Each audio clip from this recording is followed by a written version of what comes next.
നമസ്കാരം എല്ലാ മാന്യ സുഹൃത്തുക്കൾക്കും സിനിമ എന്ന ഈ യൂട്യൂബ് ചാനലിലെ ഏറ്റവും പുതിയ വീഡിയോയിലേക്ക് സ്വാഗതം. ഞാനിന്ന് നിങ്ങൾക്ക് മുമ്പിൽ വന്നിരിക്കുന്നത് വിശ്വാസം എന്ന ചിത്രത്തിന്റെ കുറച്ച് വിശേഷങ്ങൾ നിങ്ങളുമായി പങ്കുവയ്ക്കാൻ വേണ്ടിയാണ്. വിശ്വാസം സത്യം പറഞ്ഞാൽ ഇന്നാണ് എനിക്ക് കാണാൻ സാധിച്ചത്. ചിത്രം ഇറങ്ങിയിട്ട് ഇന്ന് 5-ാം ദിവസമാണ്. ഇന്ന് മാത്രമാണ് എനിക്ക് ചിത്രം കാണാൻ സാധിച്ചത്. അത് എൻ്റെ ചില തിരക്കുകൾ കാരണമായിരുന്നു. എന്തായാലും ഇതൊരു റിവ്യൂ ആയിട്ട് കണക്കൂട്ടേണ്ട കാര്യമില്ല, കാരണം ഓൾറെഡി നിങ്ങളെല്ലാവരും റിവ്യൂ കേട്ട് കഴിഞ്ഞിട്ടുണ്ടാവും.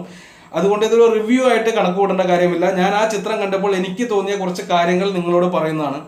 ചിത്രം ഒറ്റ വാക്കിൽ പറഞ്ഞ വളരെ മനോഹരമായ ചിത്രം എന്ന് തന്നെയാണ് അതിനകത്ത് പറ്റി പറയാനുള്ളത്. പിന്നെ ഏറ്റവും എടുത്ത് പറയേണ്ടത് അജിത്ത് എന്ന് പറയുന്ന തലയുടെ സാന്നിധ്യം തന്നെയാണ്. അദ്ദേഹത്തിന്റെ ആ ഒരു ആക്ഷൻ രംഗങ്ങളിലെയും സെന്റിമെന്റ്സ് രംഗങ്ങളിലെയും എല്ലാം പെർഫോമൻസ് വളരെ മനോഹരമായിട്ട് തന്നെ അദ്ദേഹം ചെയ്തിട്ടുണ്ട്.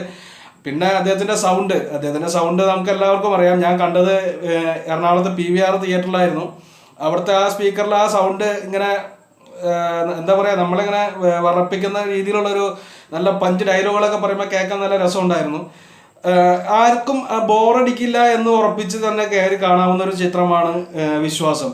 ഏറ്റവും പ്രധാനമായിട്ട് പറയേണ്ടത് 2.5 മണിക്കൂർ ദൈർഘ്യമുള്ള സിനിമയിൽ 1 സെക്കൻഡ് പോലും എനിക്ക് മൊബൈലെടുത്ത് സമയം എത്രയായി എന്ന് നോക്കാനോ അല്ലെങ്കിൽ വേറെ എന്തെങ്കിലും ചിന്തിക്കാനോ സമയം കിട്ടിയില്ല.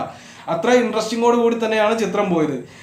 പിന്നെ എടുത്തു പറയേണ്ട വേറൊരു കാര്യം എന്താണെന്ന് വെച്ചാൽ, ഈ ഒരു ചിത്രത്തിൽ നയൻതാരയാണ് നായികയായിട്ട് വന്നിരിക്കുന്നത്. അത് നല്ലൊരു കാസ്റ്റിംഗ് ആയിട്ട് തന്നെ നമുക്ക് പറയേണ്ടതായിട്ട് വരും. കാരണം ഇത്രയും അഭിനയ പ്രാധാന്യമുള്ള ഒരു ചിത്രം, അതിൽ പ്രധാനപ്പെട്ട കഥാപാത്രങ്ങൾ എന്ന് പറയുന്നത് നയൻതാരയും അതുപോലെ തന്നെ ഇവർ രണ്ടുപേരെയും കൂടാതെ നമ്മുടെ ബേബി അനിക, ബേബി എന്ന് വിളിക്കാൻ പറ്റില്ല, ഇപ്പോൾ അവർക്ക് ഏകദേശം 15 വയസ്സോളം പ്രായമായിട്ടുണ്ട്, 15 കഴിഞ്ഞെന്ന് തോന്നുന്നു. എന്തായാലും അനികയും നയൻതാരയും ഇതിനകത്തെ കാസ്റ്റിംഗ് നന്നായിട്ടുണ്ട് എന്ന് തന്നെ പറയാം. കാരണം അവർക്ക് രണ്ടുപേർക്ക് അത്യാവശ്യം നല്ല രീതിയിൽ തന്നെ അഭിനയിക്കാനുള്ള ഏരിയ ചിത്രത്തിലുണ്ട്.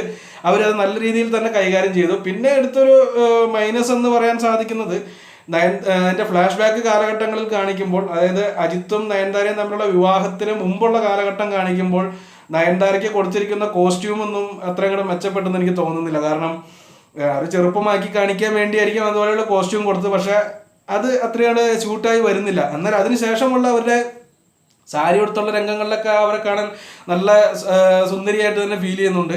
മറ്റേത് എനിക്ക് ഒരു പക്ഷെ എൻ്റെ ഒരു തോന്നലാണോ എന്നറിയില്ല, എനിക്ക് അത്രയും കൂടെ ഷൂട്ടായിട്ട് തോന്നിയില്ല. ഏറ്റവും ബെറ്റർ എന്ന് പറയുന്നത്, അല്ലെങ്കിൽ ഈ സിനിമയുടെ ഏറ്റവും വലിയ പ്ലസ് പോയിന്റ് എന്ന് ഞാൻ കണക്കൂട്ടുന്നത് എന്താണെന്ന് വെച്ചാൽ, 2.5 മണിക്കൂർ ദൈർഘ്യമുള്ള ഒരു പക്ക മാസ് മസാല ആക്ഷൻ ചിത്രം കണ്ടു കഴിഞ്ഞ് തിയേറ്ററിൽ നിന്ന് പുറത്തോട്ട് ഇറങ്ങുന്നവർ കരഞ്ഞുകൊട്ടായിരിക്കും ഇറങ്ങുക. ഒരു അല്പമെങ്കിലും നമുക്കൊരു ഹൃദയം ഉണ്ട് എന്ന് നമുക്ക് വിശ്വസിക്കാൻ സാധിക്കുന്നുണ്ടെന്നുണ്ടെങ്കിൽ ഈ ചിത്രം കാണുന്നവർക്ക് എല്ലാവരും, ഹൃദയമുള്ളവരെല്ലാവരും ഒന്ന് കണ്ണ് നിറയും. അത്ര മനോഹരമായിട്ടാണ് അതിൻ്റെ സെന്റിമെന്റ്സ് രംഗങ്ങളെല്ലാം കൈകാര്യം ചെയ്തിരിക്കുന്നത്. ഒരു എന്താ പറയുക, നമുക്ക് ഇതുപോലൊരു സിനിമ ഇതുവരെ ഉണ്ടായിട്ടില്ല എന്നൊന്നും നമുക്ക് പറയാൻ സാധിക്കത്തില്ല. ഇതുപോലെയുള്ള സിനിമകൾ ഉണ്ടായിട്ടുണ്ട്. പക്ഷെ തമിഴ്നാടിനെ സംബന്ധിച്ച് അവിടുത്തെ ഏറ്റവും വലിയ ഉത്സവങ്ങളിൽ ഉത്സവമാണ് പൊങ്കൽ എന്ന് പറയുന്നത്. പൊങ്കൽ സത്യത്തിൽ ഒരു ഫാമിലി അല്ലെങ്കിൽ ഒരു കുടുംബത്തിന്റെ ആഘോഷമായിട്ടാണ് വിലയിരുത്തപ്പെടുന്നത്. ഏകദേശം നമ്മുടെ ഇവിടുത്തെ ഓണം എന്നൊക്കെ പറയുന്ന പോലെ അത്രയും വലിയൊരു ഉത്സവമാണ്. കുടുംബങ്ങളുടെ ഉത്സവമാണ്. അതുകൊണ്ട് തന്നെ കുടുംബങ്ങളായിട്ട് തന്നെ, അതായത് ഫാമിലി ആയിട്ട് തന്നെ ആളുകൾ തിയേറ്ററുകളിലേക്ക് എത്താൻ സാധ്യതയുള്ള ഒരു കാലഘട്ടമാണ് പൊങ്കൽ എന്ന് പറയുന്നത്. ആ കാലഘട്ടത്തിൽ റിലീസ് ചെയ്യാൻ പറ്റിയ ഏറ്റവും സൂപ്പർ ചിത്രം തന്നെയാണ് ഈ വിശ്വാസം. എന്തായാലും നമുക്ക് ഒറ്റ വാക്കിൽ പറഞ്ഞാൽ, അജിത്ത് വിശ്വാസം കീപ്പ് ചെയ്തു. അതായത് അജിത്തിലുള്ള വിശ്വാസം അദ്ദേഹം കീപ്പ് ചെയ്തു എന്ന് തന്നെ പറയാം. വിശ്വാസം നേടി, ഒറ്റ വാക്കിൽ പറഞ്ഞാൽ അത് തന്നെ. ഓക്കെ, നമുക്ക് അപ്പൊ ഇതിന്റെ ഒരു റേറ്റിംഗ് ഒന്നും ഇപ്പൊ കൊടുക്കണതിൽ വലിയ അർത്ഥമൊന്നുമില്ല. എന്തായാലും നമുക്കൊരു 3.5 to 4, 3.5 മുതൽ 4 വരെ നമുക്ക് കൊടുക്കാൻ സാധിക്കും. അതിനുള്ളൊരു ചിത്രമുണ്ട്. എന്തായാലും നിങ്ങളൊരു നല്ല സിനിമ കാണാൻ ആഗ്രഹിക്കുന്ന വ്യക്തികളാണെന്നുണ്ടെങ്കിൽ തീർച്ചയായിട്ടും നിങ്ങൾക്ക് ഈ ചിത്രം തിരഞ്ഞെടുക്കാവുന്നതാണ്. ഓൾറെഡി നിങ്ങൾ അറിഞ്ഞിട്ടുണ്ടാവും, പക്ഷെ ഞാൻ പറയാൻ വൈകി. അതിന്റെ കാരണം ഞാൻ കാണാൻ വൈകി എന്ന് തന്നെയാണ്. ഓക്കെ, അപ്പോൾ ഈ റിവ്യൂ ഇത്രയും വൈകിയതിൽ ഞാൻ നിങ്ങളോട് ക്ഷമ ചോദിക്കുന്നു. ഇനി അങ്ങനെ ഉണ്ടാവാതിരിക്കാൻ ശ്രമിക്കാം. എന്തായാലും ഈ ചിത്രം ഇനിയും കാണാത്തവരാരെങ്കിലും ഉണ്ടെങ്കിൽ ദയവ് ചെയ്ത് തിയേറ്ററിൽ പോയി തന്നെ കാണുക. തിയേറ്റർ എക്സ്പീരിയൻസ് എന്തായാലും ഭയങ്കര ഒരു വെറൈറ്റി തന്നെയാണ്. ഇതിപ്പോൾ മൊബൈലിൽ വന്നിട്ട് കാണാം, അല്ലെങ്കിൽ യൂട്യൂബിൽ വന്നിട്ട് കാണാമെന്നൊക്കെ കരുതിയിരിക്കുന്നത് വെറുതെയാണ്. കാരണം ഇതിന്റെ ഒരു എക്സ്പീരിയൻസ് കിട്ടണമെന്നുണ്ടെങ്കിൽ തിയേറ്ററിൽ തന്നെ പോയിരിക്കണം. ആക്ഷൻ രംഗങ്ങളൊക്കെ എന്ന് പറയുന്നത് തകർത്ത് അർമാദിച്ചിട്ടുണ്ടെന്ന് തന്നെ പറയാം.